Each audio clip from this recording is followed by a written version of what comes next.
So let's study the anatomical terms, which are very important when you are trying to learn anatomy. We're going to talk about the anatomical positions, then we're going to talk about the anatomical planes, and then we're going to discuss about the anatomical movements, which are commonly used in anatomy. So first of all, you should have the idea about the clinical anatomy, the terms which we are using. What are symptoms? What are signs? Symptoms is the subjective feelings, whatever the patient is feeling or whatever the patient is experiencing, like fever, pain. These are the symptoms. And signs, when a patient reports to the doctor and the physician then addresses him and he look up for a few signs. Let's suppose he is looking for jaundice or he's looking for anemia, so that would be the sign. The signs or the observation picked up by the doctor or physician, that are called as signs. Symptoms are the one by which the patient present to you, maybe fever, pain, or body aches or whatever.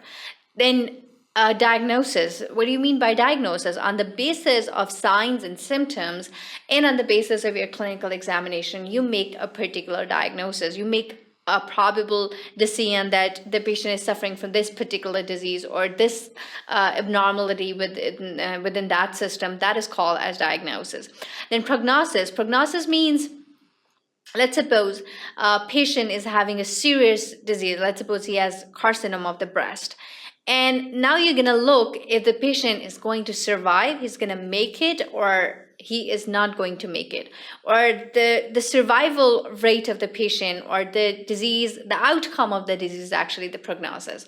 If he's going to get better or if he's going to be in complications or he's going to die, that this is called as prognosis. That's actually the outcome of the disease. Then you have a therapy. Therapy means like the treatment. It's a medical therapy or surgical therapy or chemotherapy.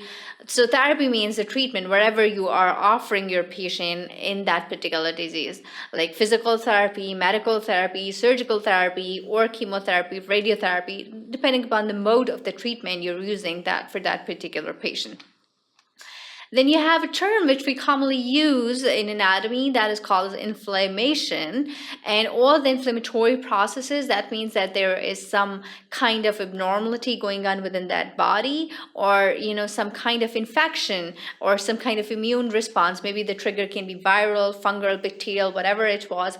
And then your immune response is generated and your immune system is responding to that particular trauma, whether it's a physical injury or it's a bacterial, viral, or fungal insult, then how your immune system is going to respond to that particular state, that is called as inflammation, which can be acute inflammatory process or it can be chronic inflammatory process. We'll be discussing it in the pathology section when we'll be talking about this.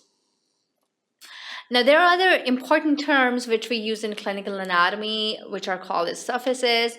Ectomy, what do you mean by ectomy? Ectomy is like, let's suppose, quadrantectomy. That means you are removing that particular part, right? Like cholecystectomy, that means the removal of the gallbladder, right? Then you have the quadrantectomy, means like the quadrant of that particular breast is being removed. That is called as the quadrantectomy. So ectomy means to remove that particular organ. Then you have otomy. Otomy is to open up, like laparotomy. You're doing a laparotomy, like you're doing, then you have a thoracotomy. The thoracotomy is used for opening the chest. Laparotomy is used for opening the abdomen. So otomy means to open any, you're doing a skin incision or you're doing abdominal surgeries, you're going to go for laparotomy or you're going to go for thoracotomy. It entirely depends upon your patient.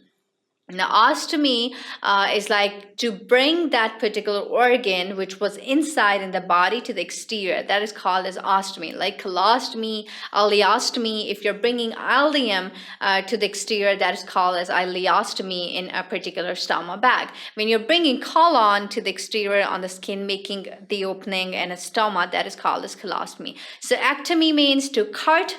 Otomy means to open. Ostomy means to exteriorize the organ which is internally present in a particular bag. That is called as the ostomy.